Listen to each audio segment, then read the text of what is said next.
I sat in the lawyer's office, still wearing the black dress from the funeral, its fabric now wrinkled and clinging to me like the grief I couldn't shake off. The room smelled like old books and lemon-scented wood polish, somehow sterile and nostalgic at the same time. Mr. Keller, our family lawyer for over a decade, adjusted his glasses and cleared his throat. "There's one more item," he said gently, looking at me with that mix of pity and caution I was already growing used to. "A property." I blinked. "What property?" He flipped through a few pages of the will, then turned it toward me, pointing. I leaned forward and read aloud, "To my wife, Claire, I leave full ownership of the cabin at Willow Creek, including all its contents." I stared at the words, my mouth slightly open. "We don't have a cabin." Mr. Keller looked surprised. "You didn't know?" I shook my head slowly. He never mentioned it, not once. Silence filled the room like fog rolling in. He gently slid a manila envelope across the desk to me. "Here are the deed, keys, and coordinates. It's about 2 hours north, quite remote." I held the envelope like it was something radioactive. A cabin. A secret cabin. And in his will, his final words to me, he casually bequeathed it like it was no big deal. My husband and I had been married for 24 years. We didn't keep secrets. Or at least, I didn't. The drive home was a blur. The words from the will repeated themselves in my mind like a cruel joke on a loop. Cabin at Willow Creek. All its contents. What contents? Why didn't he ever mention it? How long had it existed? Did anyone else know? Back at the house, I didn't go inside right away. I just sat in the car with the keys to a strange place dangling from my hand, like they belonged to someone else. The sky was darkening, clouds rolling over in heavy waves. A summer storm was coming. Fitting. I'd spent the past week barely breathing through the motions of grief, planning the service, handling condolences, pretending to sleep. But this was different. This was new, not part of the script for mourning. This was a clue. And suddenly, I wasn't just sad. I was suspicious. I opened the envelope on the kitchen table. A crinkled, yellow deed with my husband's name, a set of old brass keys, a hand-drawn map with shaky writing at the corner. Willow Creek Raid to left at the fork, to pass the river bend to Green Gate. No address. No GPS. This wasn't just hidden, it was meant to stay hidden. I pulled out my laptop, typed in Willow Creek and the nearby county, and scrolled through satellite maps until I found it a speck of structure surrounded by dense pine forest. The nearest neighbor was miles away. I zoomed in. One building, one roof, one ghost maybe. I didn't sleep that night. The next morning, I packed a bag, grabbed a flashlight, and told my sister I was going for a drive. I didn't explain further. I didn't have the words. Hell, I didn't even have the right questions yet. As I got into the car and started the engine, the envelope with the keys rested on the passenger seat like a co-pilot guiding me to a version of my husband I hadn't met before. The man who left me that cabin, the man who left me something to discover only after he was gone. And I had a feeling whatever was waiting inside that place was never meant for me to find. People used to call us steady. That was the word they'd use, sometimes with admiration, sometimes with veiled boredom. We weren't the couple who held hands across the dinner table or posted anniversary photos on social media. We were quieter than that. Private. Comfortable. I met Daniel at a charity dinner in my final year of university. He was already 3 years into his career at the architecture firm, wearing a suit that didn't quite fit his personality, too stiff, too sleek. But he had this laugh that didn't match the rest of him. Warm, boyish. He laughed at something I said that wasn't even funny, and I remember thinking, he sees me. We moved in together after just 6 months. Married a year later. No dramatic proposals. No surprises. Just a mutual understanding that we worked, and that was enough. Our friends were still figuring out what they wanted in their 20s. We thought we'd already found it. Our house was modest. 2 stories, white siding, wraparound porch. Daniel added the porch swing himself the first summer we moved in. He was always building something: bookshelves, planter boxes, little wooden toys for the kids of our friends. His hands were rarely still. He said it helped him think. I worked in publishing, fiction editor. Long hours, lots of coffee, quiet satisfaction when a story finally clicked. Daniel would tease me, You love reading about messy lives, but ours is so boring. I'd smile and say, boring is good. And I meant it. We didn't fight often. And when we did, it was quiet, muted, like two people trying to keep the peace more than they cared about winning. The biggest argument I can recall was about repainting the living room. He wanted dark navy. I wanted warm cream. We compromised with a color called driftwood gray. Fitting, now that I think about it. We didn't have children. Not because we didn't want them, at least. That's what I thought, but because it never happened. Doctors couldn't find anything wrong. Years passed, and we just stopped trying. It became the unspoken space between us. Not a wound, exactly. More like a room we kept the door closed on. He traveled once a month for work. Not far. Just upstate or out to the coast. Site visits. Client meetings. Sometimes he'd bring me back small gifts. Saltwater taffy. A tiny sculpture. A pressed flower in a book. I never questioned it. Daniel wasn't the kind of man you questioned. He had a rhythm to his life, like clockwork. Morning coffee at 6:45. NPR on the radio. Same sandwich every day, turkey, mustard, no cheese. He kept his shoes aligned by color in the closet, labeled cords behind the television, refolded towels if I did them wrong. Some people might have found that controlling. I found it comforting. He made sense. If there were secrets, they were folded so precisely into our lives that I couldn't see the seams. There were moments, of course, that replay now in a different light. The weekend he came home from a cabin retreat with a sprained wrist and no photos. The hotel receipts I found in his coat pocket once he said they were from a booking error. The time he forgot our anniversary, but remembered to remind the plumber to check the water pressure. They seemed like isolated moments. Strange but explainable. I didn't connect the dots because I didn't want to. Because Daniel was good. He didn't yell. He didn't lie, at least not where I could hear it. And yet, looking back, there were small ways I became invisible. He never asked how my edits were going. He'd listen, but only halfway, nodding while scrolling his phone. He forgot the name of the author I worked with for 6 months straight. He never commented on the short stories I published under a pseudonym because he didn't know I published them. Somewhere along the way, our lives ran parallel, not entwined. I think the worst part is, I didn't even notice. I just adjusted. I fit myself into his habits like mortar between bricks. Maybe that's love. Or maybe it's fear of breaking something that still looks whole from the outside.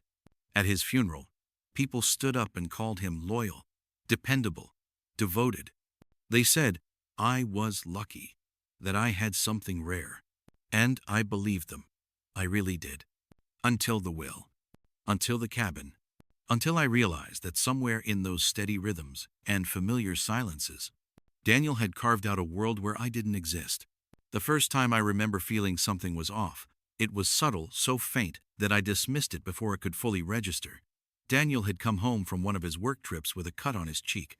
It wasn't deep, just a shallow, almost playful scratch curving near his jaw. What happened? I asked, touching it gently. He laughed. Branch got me. I was walking too close to the tree line at the site. Rookie mistake. I believed him. Not because it sounded convincing, but because it should have been convincing. Daniel was always careful, practical. The kind of man who double-checked the smoke alarms and never let his gas tank fall below half.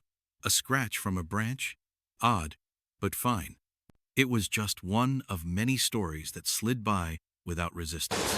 There was the time he left for a weekend site visit, but I couldn't find the project listed on his firm's website. I had wanted to see pictures, maybe learn more about what he was building. When I asked him about it, he smiled and said, some clients don't want their properties publicized yet. NDA stuff. That made sense. Until it didn't, because I started noticing something else. Daniel never posted pictures of his trips. Not on his private Facebook. Not in our shared photo feed. When I asked, he said the places weren't photo-worthy, or that he was too busy. I didn't push. I didn't want to be the suspicious wife. That wasn't me. He changed his cologne once subtly, just enough that I caught it when he hugged me after a trip. I asked about it, and he shrugged. Ran out of the usual.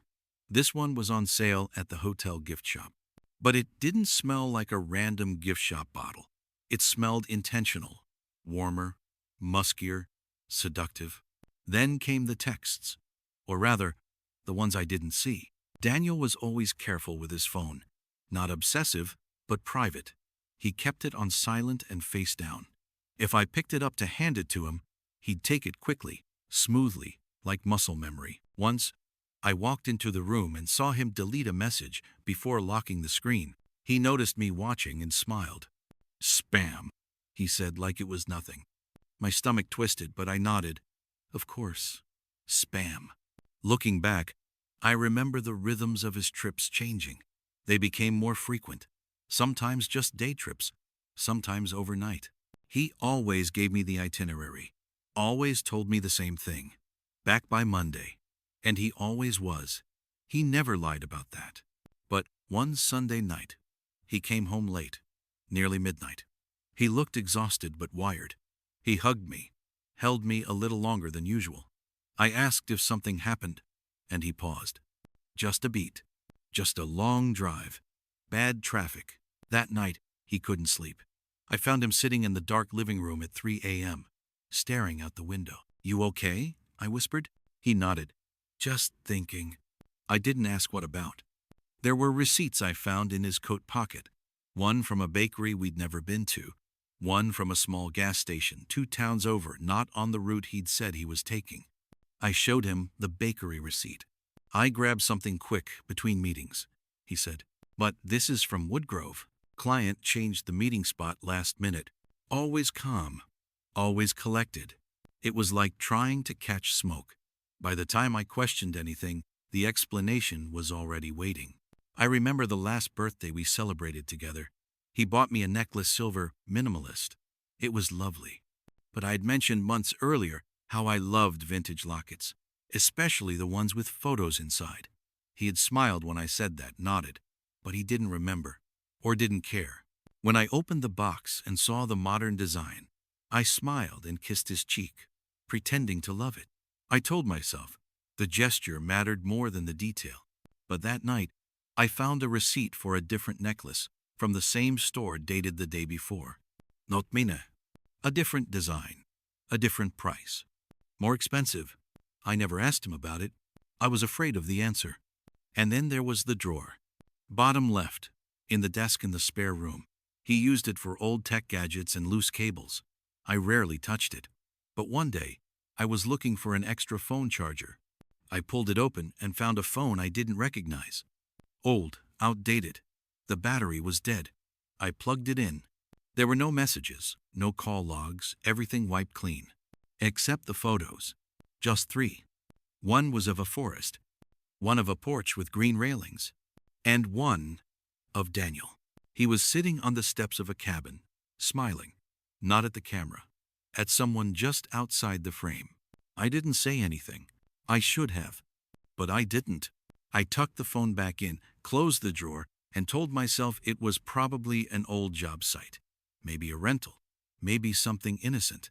Because if I allowed myself to believe otherwise, if I even cracked the door open to what it could mean, everything I'd built my life on would come crashing down.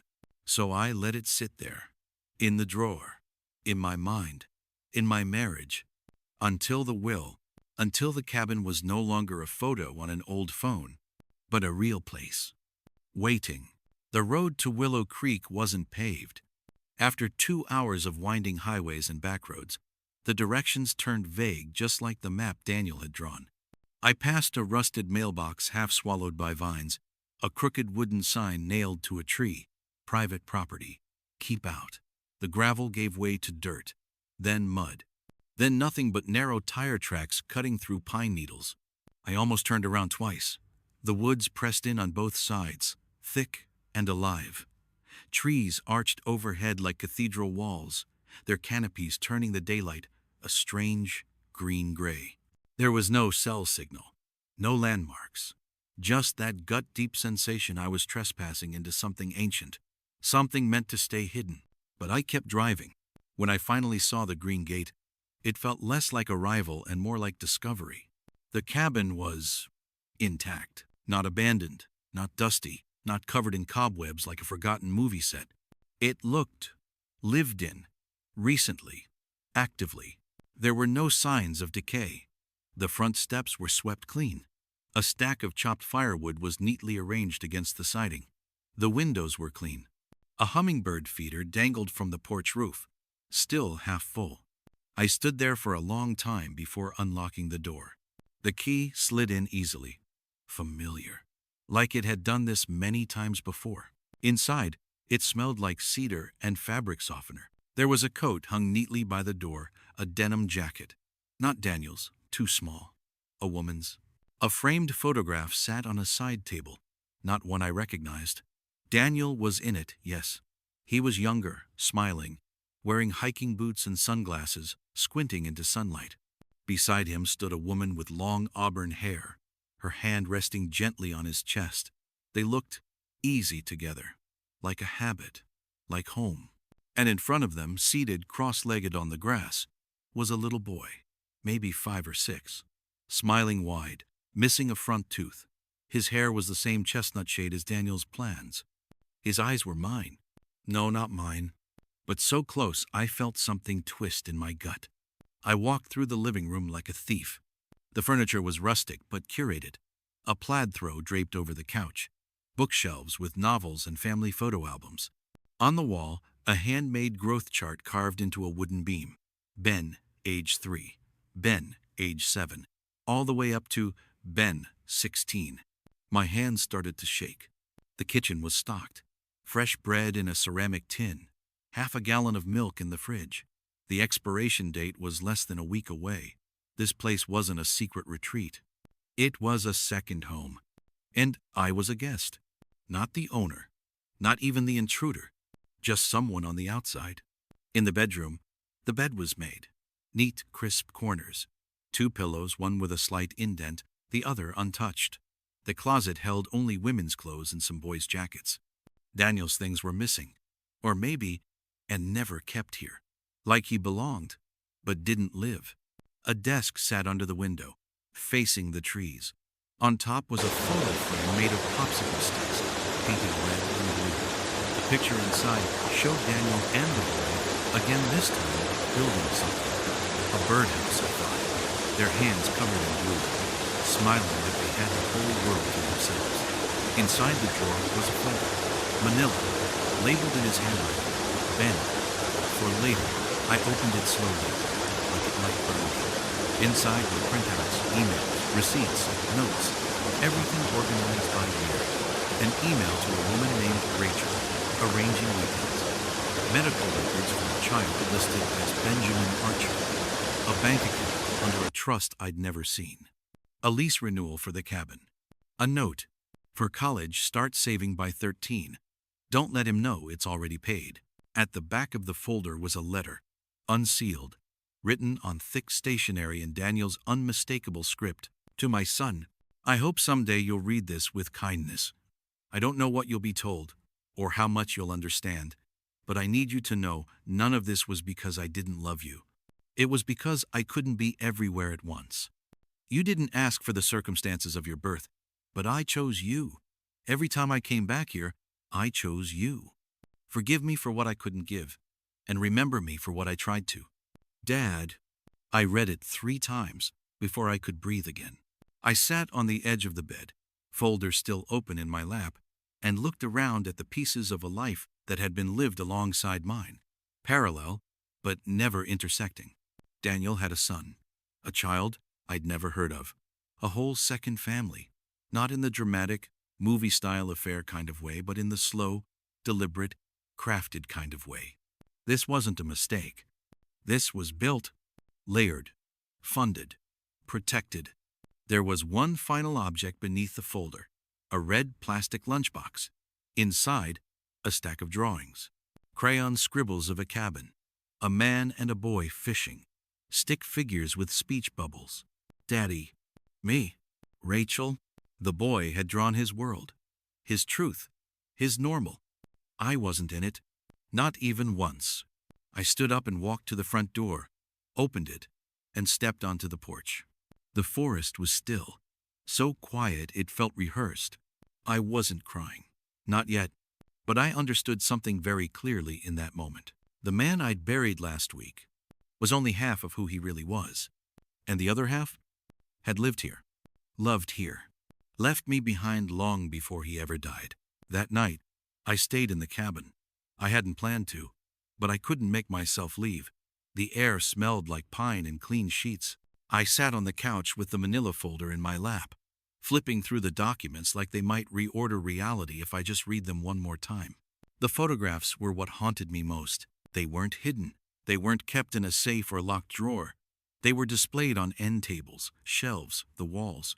Daniel had lived here in the open, as if nothing about this was wrong, as if I didn't exist, or didn't need to know.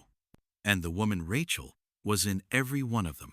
At first, she looked like a stranger, just another face in the crowded theater of his second life. But then I found the photo in the kitchen. Daniel, Rachel, and little Ben standing beside a Christmas tree. Rachel was wearing a green scarf. Daniel's arm was around her waist. Her face was tilted up toward him, glowing with something more than affection. And that's when I felt the jolt of recognition. It hit like a memory you don't want to remember. She had been at our house once. Just once. It was years ago, maybe 8 or 9. Daniel had hosted a casual dinner for a few colleagues. I'd helped set the table, poured the wine, made polite conversation.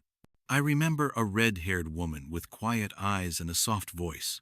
She arrived late, brought a bottle of Chardonnay, and sat beside Daniel like they were only barely acquainted. When I asked about her later, he said, "She's new at the firm, just transferred from the Raleigh branch. I barely know her." I didn't press. I barely remembered her name. But now I saw her again, older in the pictures, and the pieces locked into place with a cruel click. She hadn't transferred. She had entered, slipped into our lives just out of my view, and stayed there. I pulled the album from the shelf. Page after page of their life unfolded: birthdays, school plays, beach trips. Rachel wore the same pendant in almost every photo, a tiny gold circle on a chain. Ben grew from a toddler to a teenager before my eyes. Daniel was in most of the pictures, but not all. His presence was steady, though through notes in the margins, captions in careful handwriting. Ben's 10th birthday. Dee brought the telescope. Spring break. Dee helped build the treehouse. First time riding a bike. No training wheels, Dee cried. Dee. Not Dad, not Daniel, just Dee. As if he was part of the story, but never the title. At some point, I made tea, I think. The cup sat on the counter, untouched and cold. I wasn't thinking linearly anymore. I was drifting adrift in a version of my life I'd never lived but somehow had to inherit. I picked up a second folder, this one thinner. Inside was a printed itinerary labeled Summer Rotation 2022. It listed weekends, pickups, drop-offs, doctor appointments, parent-teacher conferences. One column had a series of codes. R equals Rachel, D equals Daniel, C equals Claire. I blinked. Claire. Me. My name. It only appeared twice. Both were scratched out. And next to each, not available. Don't involve. My heart stopped. I wasn't just kept in the dark. I was deliberately removed. I walked back into the bedroom and opened the top drawer of the nightstand. There was a journal. Rachel's handwriting looped and delicate. I knew I shouldn't read it. But I did. The first entry I opened to was dated 5 years ago. Dee left this morning. Said it's getting harder to sneak away. I hate this. I hate pretending I don't know his other life. But I love him. And Ben needs him. We both do. I flipped ahead. He brought up Claire again. Said she's been asking more questions. Said she deserves the truth eventually. I asked when eventually was. He didn't answer. Farther, I think Ben suspects. He asked why he doesn't have a last name like Dad's. I lied. Again. I'm so tired of lying. And finally, he says he'll put the cabin in the will. I asked why not just tell her now. He said, because it's easier to ask forgiveness from the dead. I didn't know what to say to that. I closed the journal. That sentence circled my mind like a predator. It's easier to ask forgiveness from the dead. So this was the plan all along. He had intended for me to find it after he no longer had to see my face, after he no longer had to explain, after I could no longer ask why. He didn't want forgiveness. He wanted escape. The next morning, I stepped outside into the gray fog of dawn. The forest was silent except for the occasional groan of old trees stretching. I looked at the car, still parked where I'd left it. Keys in the ignition, one decision away. But I didn't leave.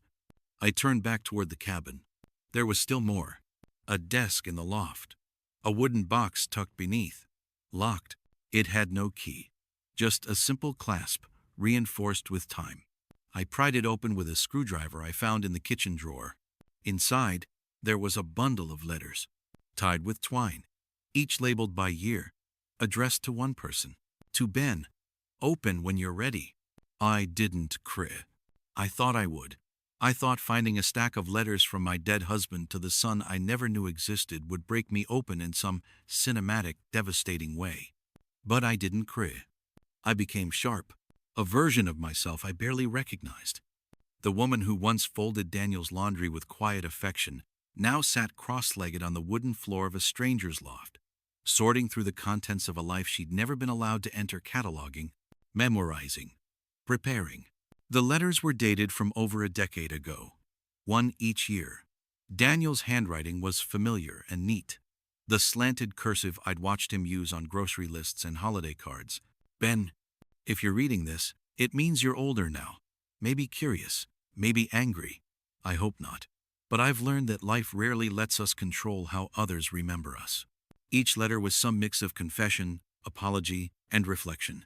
Not quite fatherly, not quite cowardly, just something in between. I wish I could have been at every birthday, every school play, every night you cried from a nightmare. But I couldn't. I chose something complicated. Maybe wrong, but I never stopped being proud of you. They weren't meant for me, but they felt like they were about me. Always at the edge of each sentence. Always the invisible third party to a conversation I was never part of. Claire is a good woman. I hurt her without her even knowing it. And that guilt is the only thing I've never been able to outrun. Something broke in me then. Not the kind of break that leaves you sobbing on the floor. The kind that forges steel where softness used to be. I stood up, tucked the letters back into the box, and began moving through the cabin with purpose. I was no longer here to mourn. I was here to understand. In the kitchen, I opened every cabinet, every drawer. I took photographs of every letter, every receipt, every document. I made a list of names. Rachel's full name from an insurance form, Ben's from a school transcript, a phone number scribbled on a post-it, with Coach Thomas written beneath. I was building a map, one Daniel had never intended me to read. In the closet, I found a small fireproof safe. It was unlocked. Inside, copies of Ben's birth certificate, a forged version of Daniel's tax return, omitting any mention of the trust fund, a notebook labeled backup plans. One page stopped me cold. In case Claire ever finds out, explain everything. Offer the cabin. Do not fight. Let her go. Let me go. As if that was all I'd ever been, something held. I drove back to town that night and didn't speak a word to my sister when she greeted me at the door. I went straight to the office, pulled out my laptop, opened a blank document, titled it, Ben, Inheritance Records. I wasn't sure what I was doing yet, but I knew I needed to make sense of this with more than just feelings. I needed facts. I needed control. The next day, I drove to the county clerk's office and requested property records. The woman at the desk asked for a reason. I told her it was my late husband's property. She smiled sympathetically and handed me a packet. The cabin had been purchased under a private LLC Daniel created 12 years ago. The payments came from a separate bank account I hadn't known existed. He'd been planning it for that long. I requested copies of the LLC's transactions. I didn't care about the legality. I cared about the pattern. And when I laid it all out on my dining room table that night, receipts, payments, mail forwarding services, utility bills, it was clear. This wasn't a slip. This wasn't an affair. This was a second life, meticulously constructed, firewalled from mine. And yet, he stayed married to me. He slept in our bed. He made me tea when I had the flu. He kissed me every morning before work. He played both roles without faltering. Unto death, that night, I did something I never thought I would. I called Rachel. Her number was still saved on a gas bill I'd found at the cabin. I expected a voicemail, a barrier. But she picked up on the second ring. Hello? I didn't speak. Not right away. I didn't even breathe. Then I said, "It's Claire." The line went silent. "I know about the cabin," I added. "I know about Ben." More silence. Then, "I suppose I should have expected this." Her voice wasn't defensive. It wasn't apologetic, either. Just tired. "I want to talk," I said. "In person." Pause. "Where?" We agreed on a cafe halfway between our towns. Neutral ground. The next day, I walked in and saw her already seated by the window, stirring tea she hadn't sipped. She looked older than the photos, of course, but she was still beautiful in that quiet, unshowy way. Her eyes were cautious, her posture rigid. We didn't say hello. We just sat. She spoke first. "I didn't ask for this, any of it." I nodded. Neither did I. We stared at each other, two women joined by the same man, divided by everything else. "I loved him," she said softly. So did I. And for a moment, I didn't hate her. Because how could I? He had built two versions of love, and neither of us had the whole story. We talked for an hour, maybe more. About Daniel, about Ben, about the timeline. She told me Daniel had promised to tell me the truth every year for the last 6 years. He never did. She didn't know he'd included me in the will. Didn't know I'd be the one to find the letters. And when I asked if Ben knew about me, she shook her head. Number. He thinks his father was just complicated. He doesn't know he had another life, another marriage. Do you plan to tell him? She didn't answer, and neither did I. That night, I stood in front of my bathroom mirror and looked at myself like a stranger. I wasn't the woman who ignored red flags anymore. I wasn't the wife who believed comfort equaled truth. I wasn't the version of Claire Daniel had counted on. I had become someone new, someone who knew how to look beneath the surface, someone who no longer mistook silence for peace. And maybe Daniel wouldn't recognize me now. But maybe that's the point. I didn't leave in a storm. There was no slammed door, no suitcase thrown into the back seat of a car at midnight, no final confrontation, no theatrical goodbye. That would have been easier. I left in silence, in clarity, in the kind of cold, slow-moving decision that starts deep in the bones and works its way outward until it becomes inevitable. I woke up that morning before the sun.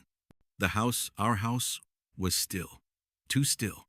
I walked through it barefoot, letting my fingers brush against the backs of chairs, the door frames, the countertop where Daniel used to leave his coffee mug. Everything looked the same, but nothing was. The man who lived in this house with me was dead, not just physically, but truthfully. He had died long before his heart ever stopped beating. The moment he chose to build a life where I was invisible, that was the real funeral. I started with the dresser. Not mine, his socks, his belts, his drawer full of watches. I opened each one, slowly, as if expecting them to protest, but they didn't. They sat there, mute and stubborn, like relics of a life that lied to me. I didn't throw anything. I didn't tear. I folded them, one by one, neatly, as if returning them to a store he never bought them from. Then I opened the closet.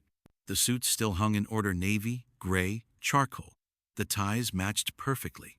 His shoes were polished, aligned. He had always been precise. I wasn't angry.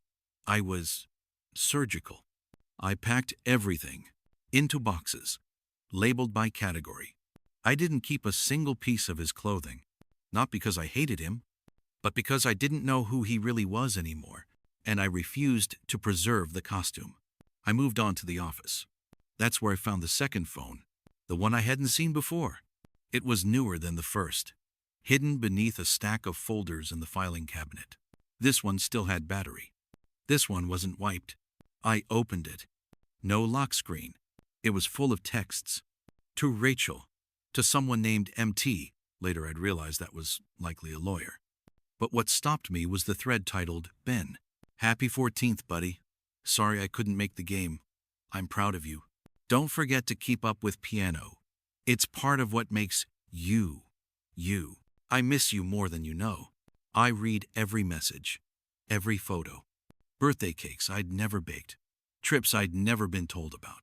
Memories I'd been erased from before I ever had a chance to be part of them. And still, Daniel had smiled at me across our breakfast table like nothing was missing. By noon, the boxes were stacked by the front door. I printed out a letter. Short, blunt. To whomever handles Daniel's estate, I am removing my emotional and physical involvement from this property, effective immediately. The cabin and its contents can be distributed as you see fit. There will be no dispute. I no longer wish to keep what was never truly mine.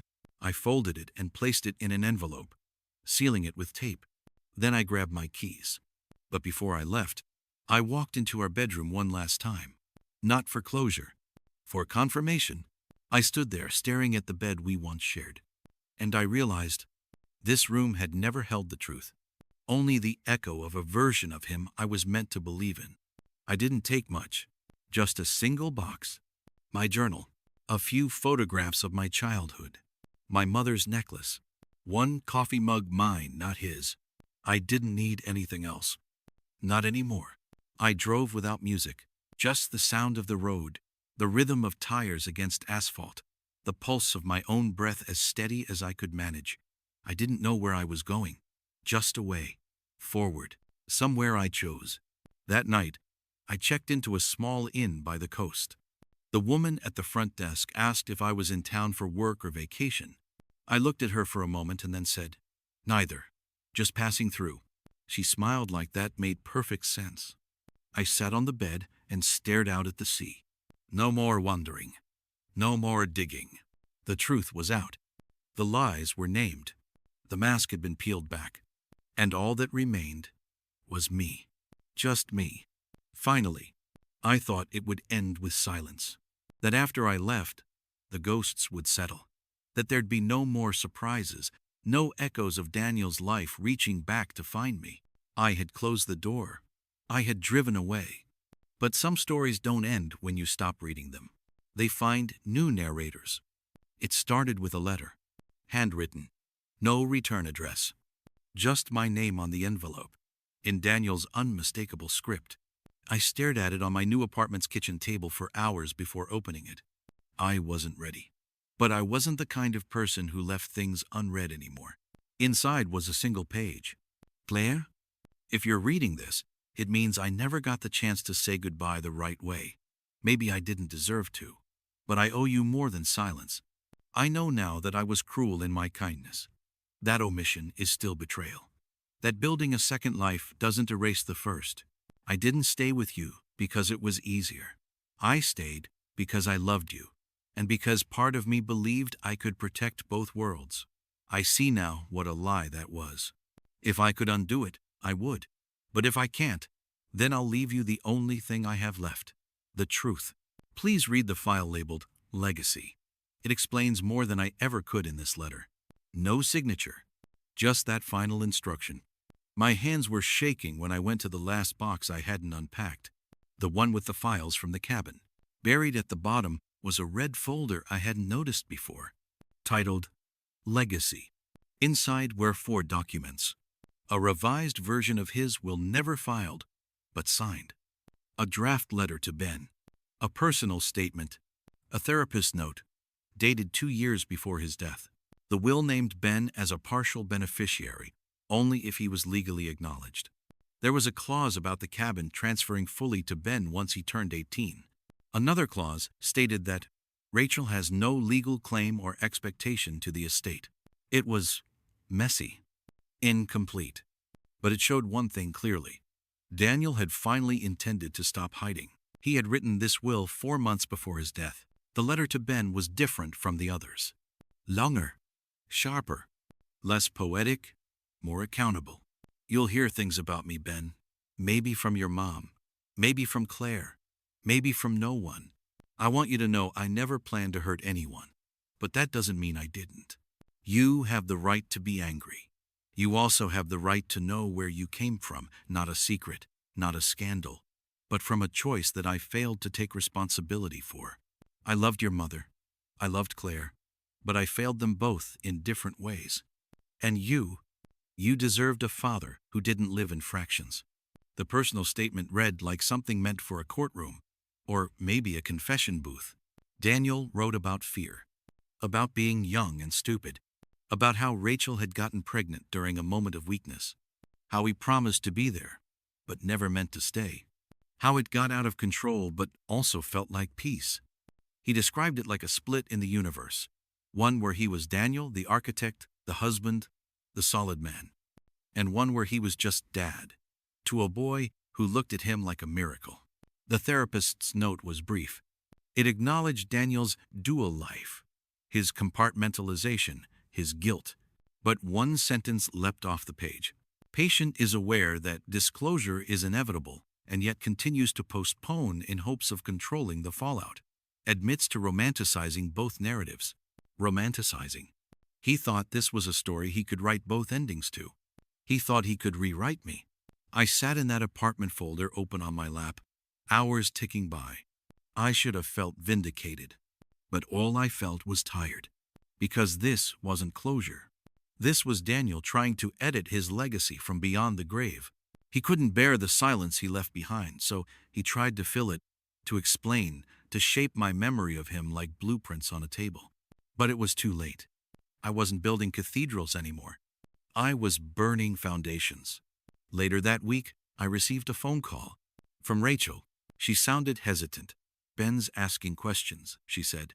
"He found some old letters. He wants to meet you." I didn't respond right away. I wasn't sure if this was part of Daniel's rewritten story, or a new chapter I was being invited into. But I agreed. "Okay," I said quietly. "Let's meet." Because sometimes, the only way to reclaim your story is to step back into it. And this time, I would be the one writing the ending. We met at a park, not a dramatic place, just a quiet, grassy stretch near the lake, with a walking trail and a few benches scattered beneath wide old trees. The kind of place where families strolled and kids fed ducks. It felt neutral, human, unspectacular, in the best way. Ben was already there when I arrived. 17. Taller than I expected. Shoulders slightly hunched, like he wasn't sure how much space he was allowed to take up. His hair was longer than in the photos, but his face was unmistakably Daniel's. And something else. It looked like me. Not in features, exactly, but in the way he scanned his surroundings. Cautious, reserved, measured.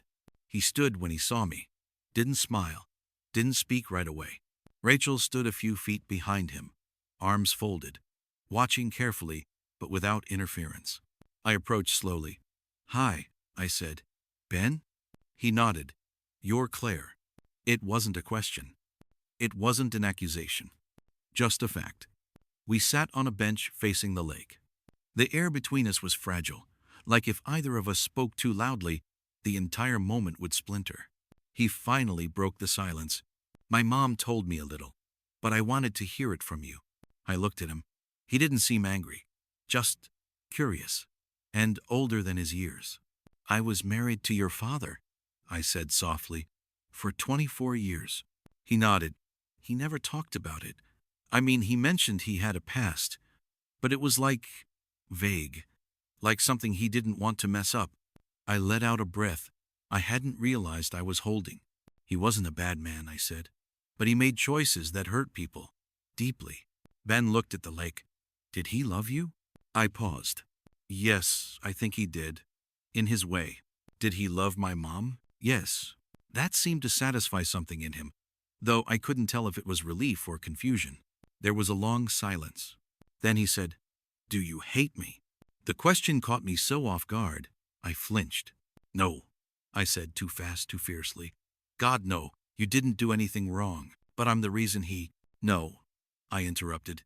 "He made those choices, not you.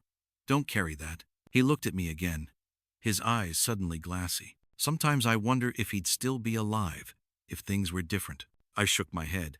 "You can't know that. None of us can. We sat there a while longer. The wind picked up, sending ripples across the lake. Somewhere behind us, a child laughed. I found the letters, Ben said finally. The ones he wrote me. I read some of them, I admitted. I wasn't supposed to, but I did. I think he wanted you to, he said. He left them all in one place. That wasn't an accident. I reached into my bag and pulled out a small envelope. Inside was a photo, one of the few I had kept from our life together. Daniel and me on our wedding day. Not posed, just a candid someone had taken while we laughed at something off camera. I thought you should have this, I said. Not because it makes anything better, just because it's part of who he was. Ben took it carefully, like it might crumble in his hands. Thank you. Before we parted, he said something I didn't expect. Do you want to meet again? Sometime? I nodded. Yeah, I'd like that. That night, I went home and stood in front of the mirror. For the first time in months, I saw someone whole. Not shattered. Not hidden. Not secondary. Just me. And I realized closure doesn't always come in silence. Sometimes it comes in conversation. In a bench by a lake. In a shared photo. In the steady, unshakable truth that even the messiest endings deserve a voice. I didn't go back to the cabin. Not because I was afraid, but because I didn't need to. It had served its purpose. It had cracked the shell of a life I thought I understood and showed me what lay beneath. And what I found wasn't a mystery anymore. It was clarity. Daniel had built a life that excluded me by design. I had lived a life that revolved around a version of him that never truly existed. But now, for the first time in decades, I was building something that belonged only to me. I moved again. Not far, but far enough that the streets didn't echo with memories. A small apartment above a used bookstore. Big windows. Too much light. I bought plants I couldn't name and learned to keep them alive. I slept diagonally in a bed that fit only one. I took long walks without a destination and smiled at strangers without pretending to be okay. I started writing again. Real writing. Not just notes and fragments. A story about a woman who found something she was never meant to see, and what she did with the truth after it shattered her. It wasn't subtle, but it was honest. I didn't tell many people the full story.